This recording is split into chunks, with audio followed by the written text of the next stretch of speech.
Hello everyone, welcome back to my channel. मैं हूं Akash and you are watching amazing search.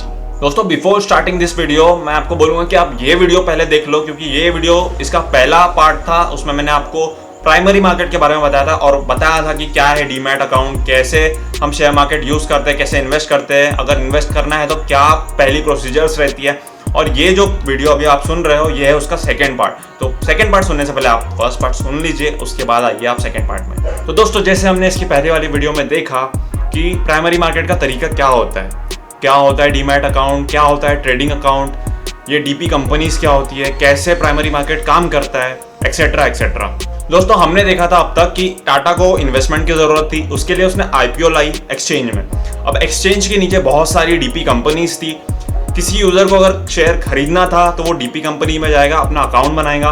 DP company उसे दो account खोल के देगी, एक तो ट्रेडिंग अकाउंट, एक तो डीमैट अकाउंट, जो कि बहुत ज़्यादा ज़रूरी है। डीमैट अकाउंट के लिए आपको बैंक अकाउंट भी ज़रूरी है, जिससे आप पैसे डालोगे और निकालोगे। ठीक है, यहाँ तक का क्लियर था।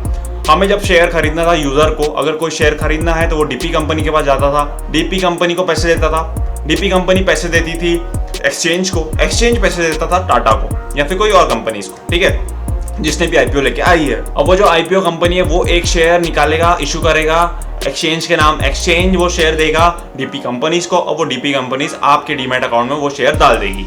अब दोस्तों, आगे होगा क्या? तो आगे देखो, टाटा को क्या चाहिए था, टाटा क्यों आया था शेयर मार्केट? उसे चाहिए था इन्वेस्टमेंट, उसे चाहिए थे पैसे। अब उसे पैसे मिल गए, जो आपने शेयर के बदले उसे उन्हें पैसे दिए थे वो उसे मिल गए। वो अब पूरे स्केनेरियो से हो जाएगा बाहर। अब जो आपने शेयर के बदले उसे पैसे दिए हो वो उसे आपको लौटाने की कोई जरूरत भी नहीं है। अब क्यों भाई, क्यों नहीं होगी जरूरत, क्यों नहीं खरीदेगा टाटा? अगर कल को चल के मैं यूजर हूं, मुझे अगर वो शेयर वापस बेचना है तो मैं किसे बेचूंगा अगर टाटा नहीं खरीदेगा तो दोस्तों यही आता है सेकेंडरी मार्केट का कॉन्सेप्ट। देखो, जब कोई कंपनी पहली बार शेयर बेचने आती है शेयर मार्केट में तो वो आईपीओ लेके आती है, जिसे हम कहते हैं प्राइमरी मार्केट। ठीक है, प्राइमरी मार्केट ट्रेडिंग कहते हैं। उसमें क्या होता है कि एक कंपनी, इन्वेस्टर, ये दोनों डील करते हैं, कंपनी और यूजर डील करते हैं आपस में। सेकेंडरी मार्केट में कंपनी का कोई रोल नहीं होगा। सेकेंडरी मार्केट में कंपनी अपने पैसे लेके तो निकल जाएगी। ठीक है, उसके बाद चालू होता है सेकेंडरी कॉन्सेप्ट। अब वो कैसे होता है चलिए देखते हैं। अब मान लो मैं एक यूजर हूँ, मुझे शेयर बेचना है, तो अब मैं कंपनी के पास नहीं जाऊंगा, टाटा के पास नहीं जाऊंगा मेरा शेयर बेचने, बल्कि मैं अब दूसरे यूजर के पास जाऊंगा अपना शेयर बेचने। सेकेंडरी मार्केट का मतलब ही यही है कि पहले से लिए हुए जो शेयर्स है उसकी खरीदी बिक्री का मार्केट। अब प्रोसेस ऐसा है कि मान लो एक यूजर है, उसे अपना शेयर बेचना है। अब उसने शेयर लिया था 1000 रुपये में, अब उसकी वैल्यू है 1500 रुपये। तो अब वो जाएगा डीपी के पास, डीपी को बोलेगा कि भाई मुझे मेरा शेयर बेचना है। डीपी उसका शेयर चेक करेगा उसके डीमैट अकाउंट में कि उसके पास उतने शेयर है भी या नहीं। अगर उसके पास शेयर हो गए तो डीपी वो लिस्ट करेगा एक्सचेंज के पास। अब एक्सचेंज क्या करेगा, एक्सचेंज के नीचे है 15,000 से ज़्यादा डीपी कंपनीज। अब वो 15,000 कंपनीज के नीचे है लाखों यूजर्स। तो अगर कोई यूज़र को वो शेयर खरीदना होगा 1500 में तो वो खरीदेगा और मेरे डीमैट अकाउंट से वो शेयर निकल के उसके डीमैट अकाउंट में ट्रांसफर हो जाएगी और मुझे मेरे पैसे मिल जाएंगे। अब ये प्रोसेस में क्या हुआ, किसी टाटा कंपनी या किसी कंपनी ने नहीं बेचा ये शेयर या खरीदा है, ये एक यूज़र ने दूसरे यूज़र को खरीदा है, बेचा है। ऐसे ही ये प्रोसेस चलता जाएगा और यूज़र खरीदना बेचना शेयर का करते रहेंगे। मतलब साफ है। देखो, सिंपल वे में समझाऊँ तो टाटा आई थी आईपीओ लेके, जब वो पहली बार शेयर मार्केट आई थी उसे इन्वेस्टमेंट की ज़रूरत थी, पैसों की ज़रूरत थी, तो वो आईपीओ लेके आई शेयर मार्केट। उसने स्टॉक एक्सचेंज में लिस्टिंग की अपना शेयर की कि इतने 1000 रुपये के भाव से मैं शेयर बेचना चाहता हूँ। स्टॉक मार्केट ने डीपी कंपनीज को वो शेयर के बारे में बताया, डीपी कंपनीज से हमको पता चला। हमने डीपी कंपनीज को बोले कि भाई मैं 1000 रुपये में वो शेयर खरीदना चाहता हूँ। डीपी कंपनीज को हमने पैसा दिया, डीपी कंपनी ने वो पैसा दिया स्टॉक एक्सचेंज को, स्टॉक एक्सचेंज ने कंपनी को पैसा देके वो शेयर हमारे डीमैट अकाउंट में डलवा दिया। ठीक है, अब उसके बाद आगे चल के वो शेयर 1000 रुपये की जो शेयर थी उसकी कीमत होगी 1500 रुपये। अब मैं एक यूज़र हूँ जिसके पास वो 1500 के शेयर है, वो मैं बेचना चाहता हूँ, तो मैं अब कंपनी को नहीं करूँगा, कंपनी को पैसे चाहिए थे, वो पैसे लेके चले गई, जो भी उसको काम करना था वो देखते बैठेगी। ठीक है, अब मेरे पास वो 1500 के शेयर है, अब मुझे वो बेचना है तो मैं डीपी कंपनी के पास जाऊंगा कि भाई मुझे मेरे शेयर बेचना है। डीपी कंपनी स्टॉक एक्सचेंज में लिस्टिंग करेंगी, ऑर्डर लगाएंगी कि भैया ये यूज़र को उसके 1500 के हिसाब से वो शेयर बेचना है। स्टॉक एक्सचेंज ढूंढेंगी वो यूज़र, क्योंकि उसके अंडर डीपी बहुत सारे डीपीज़ है, डीपी कंपनीज के अंडर बहुत सारे यूज़र्स है। तो जो भी यूज़र को वो 1500 में वो शेयर खरीदना होगा वो खरीदेगा और मेरे डीमैट अकाउंट से वो ट्रांसफ़र हो जाएंगे उसके डीमैट अकाउंट में। और पैसे मुझे मिल जाएंगे।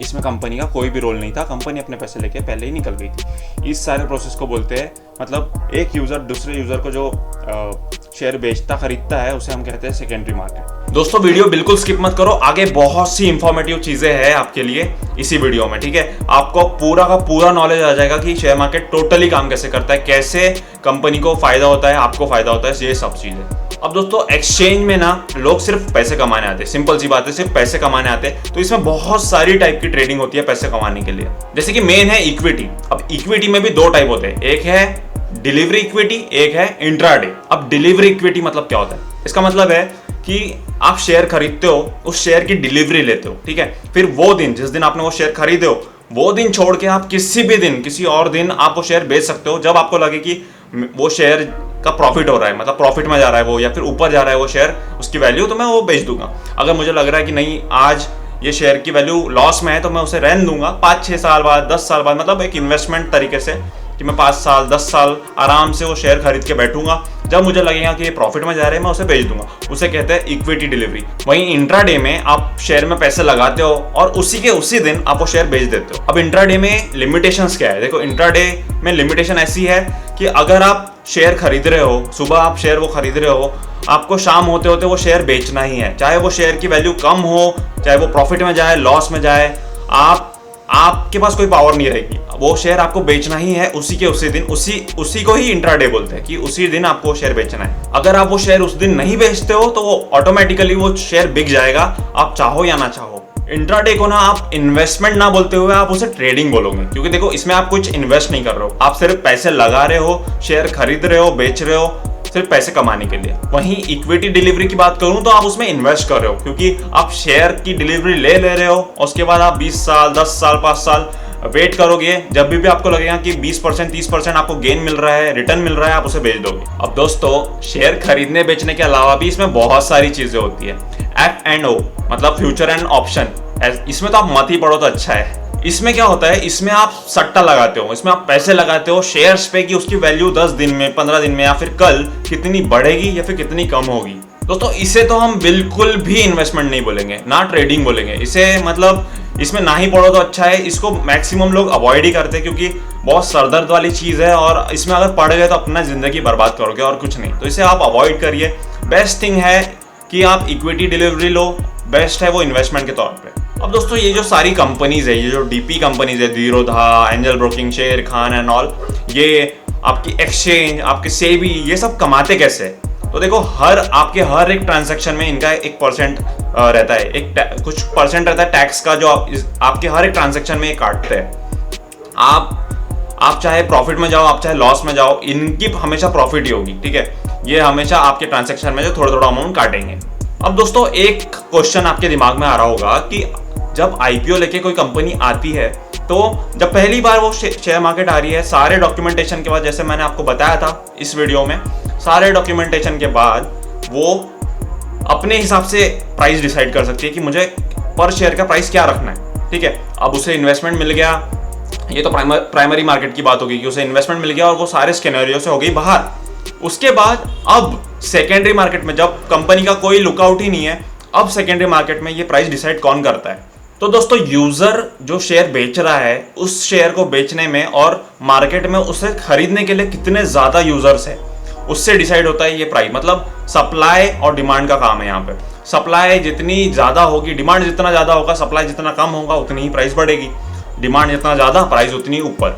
अब और एक चीज ऐसी है, और एक क्वेश्चन आपके दिमाग में आ रहा होगा कि आईपीओ आने के बाद जब उसे इन्वेस्टमेंट मिल गया, कंपनी को, टाटा को जब इन्वेस्टमेंट मिल गया, जब वो चले गई, स्कैनरियो से पूरे बाहर हो गई, सेकेंडरी मार्केट जब आ गया, जब यूजर ही यूजर आपस में शेयर खरीद रहे बेच रहे, तो ऐसे में क्या शेयर की प्राइसिंग बढ़ने या कम होने से हमारी आईपीओ जो लेके कंपनी आई थी उसे कुछ फर्क पड़ता है, कुछ फायदा या नुकसान उसका होता है या नहीं? तो दोस्तों कंपनी को इस बात से फर्क नहीं पड़ेगा कि प्राइसिंग, जो शेयर की प्राइस है वो 1000 से 1200 हो गई, 1500 हो गई या फिर कम हो गई, ठीक है। अगर मान लो टाटा कंपनी ने 1000 रुपए पर शेयर में अपना शेयर बेचे है, अगले ही दिन उसकी वैल्यू हो गई 1200 रुपए पर शेयर, तो उस पैसे का टाटा को कोई फायदा नहीं होगा, वो तो कब का अपने 1000 रुपए शेयर बेच के चली गई है। मतलब भैया डायरेक्टली तो कोई फायदा है नहीं कंपनी को, तो इनडायरेक्टली क्या फायदा है? तो दोस्तों मान लो अगर कंपनी को, टाटा को या फिर किसी कंपनी को फिर से एफपीओ लाना है। एफपीओ मतलब वापस से शेयर लाना है मार्केट में बेचने के लिए इन्वेस्टर्स को,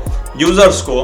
तो यूजर और इन्वेस्टर ये जरूर देखेगा कि इस कंपनी के जो प्रीवियस शेयर्स थे, जब इसने आईपीओ लाई थी, जो प्रीवियस शेयर्स थे वो अच्छे चल रहे हैं, हाई प्रॉफिट में है या फिर लो में है, ठीक है। उस हिसाब से एफपीओ की जो प्राइसिंग है वो लिस्ट होगी। मतलब जितना अच्छा वो प्रीवियस शेयर अच्छा काम करेगा उतना ही कंपनी की रेपुटेशन बढ़ेगी और कंपनी का एफपीओ ऊपर आएगा। ऊपर हाई रेंज में एफपीओ वो बेच सकेंगी, वापस से शेयर निकाल सकेंगी हाई रेट्स में। दूसरा रीजन जो है कंपनी का वो है कि देखो, जो कंपनी के प्रमोटर्स होते हैं, जो ओनर्स होते हैं ना, वो लोग क्या करते हैं कि जो शेयर है अपना, जो उनका ओन शेयर रहता है वो बैंक में गिरवी रखते हैं एज अ सिक्योरिटी, और उस बैंक से कुछ अमाउंट के पैसे वो निकाल लेते, उठा लेते।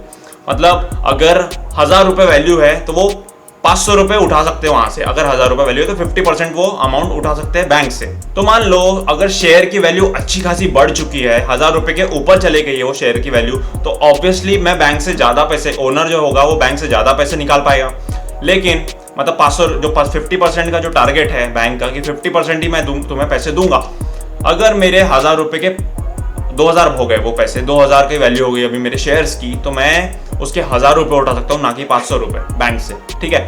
वहीं अगर मेरे शेयर की वैल्यू 500 रुपये हो गई, सीधा 1000 रुपये थी, मैंने बैंक से पैसे उठाया 500, लेकिन उसकी वैल्यू ही 500 रुपये हो गई, आगे चल के लॉस में हो गया मेरा शेयर, तो बैंक क्या बोलेगा कि देखो मैंने तो आपकी 50% के तौर पे 500 रुपये आपको दिया था, ठीक है, लेकिन अब आपकी वैल्यू, शेयर की वैल्यू ही 1000 से 500 आ गई है, तो आपको और शेयर मेरे पास गिरवी रखने पड़ेगी ताकि मैं वो 50% का क्राइटेरिया पूरा कर पाऊँ। तो दोस्तों मतलब साफ है, अगर कंपनी पूरी स्कैनियोरियो से चले भी जाती है उठ के, ठीक है, पूरा उसने अपना इन्वेस्टमेंट लेके चले भी गई, सेकेंडरी मार्केट आ गया, वो यूजर टू यूजर वो शेयर बेच रहे हैं, खरीद रहे हैं, हम डिमांड सप्लाई चल रही है, स्टिल जो कंपनी है वो मार्केट में बहुत ज़्यादा इंटरेस्टेड रहती है कि उसके शेयर कैसे चल रहे हैं, इन्हीं सब रीजन के कारण। तो दोस्तों ये थी आज की वीडियो, हमने प्राइमरी और सेकेंडरी मार्केट दोनों कवर किया है। होप सो आपको इसे पसंद आए होगा ये वीडियो। नेक्स्ट वीडियो में मैं आपको बताऊंगा कि ऐसा कौन सा एप्लीकेशन है जिससे आप फ्री में स्टॉक मार्केट की ट्रेनिंग सीख सकते हो, स्टॉक मार्केट यूज करना, स्टॉक मार्केट में